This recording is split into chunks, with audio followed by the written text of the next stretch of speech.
PTSD and acute stress disorder, they are actually part of an anxiety disorder, right? So we can talk about that further a little bit more. But yes, the underlying condition, as you said, is anxiety, fear. Yeah, it's the general category of anxiety. So if they have this undercurrent of anxiety, I'm trying to get to the point where we use anxiolytics. Is it at a point where it impairs us occupationally, relationally? Right. Because we all have an undercurrent of anxiety all the time. I'm sure we're driving, we got to hit the brake. This guy cut me off. Whatever it is. I got to go visit daily this anxiety. person. Yeah, that's true. Absolutely. So people generally have experience on a daily basis, a series of emotions, including anxiety, at different times. It may be early morning, get up from bed and going to work or just getting ready for the day. It could be late at night before sleep. It could be during the day based on situations, again, whether we are going to work or not going to work, whether we are going to work out or not going to work out, whether we are, again, have an event coming up that we are looking forward to or maybe even anxious about and not forward to, or an accident happens, an event is thrown at us.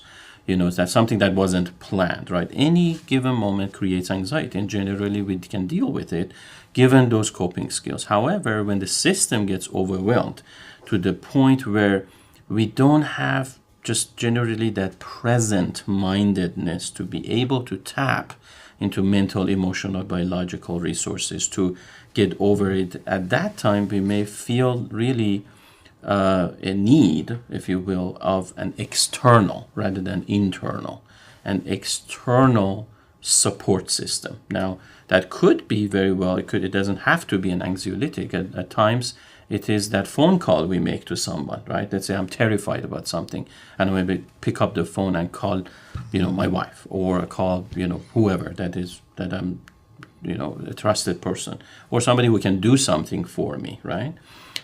So that could be one example. That's an external resource as well. But at times, what if I cannot really talk about or reach out to the other people in order to alleviate my anxiety? What if it is something, let's say, every single day I get up 4 a.m. in the morning and I just can't sleep? It's like an internal, anxious, frustrated, agitated state that I experience every single day, and it cannot be alleviated by just calling someone or what I have done in the past, like calming myself, or relaxation or meditation or listening to music or going back to sleep. Ultimately, sooner or later, people get to a point where they really want something externally, especially if they have had that calming experience.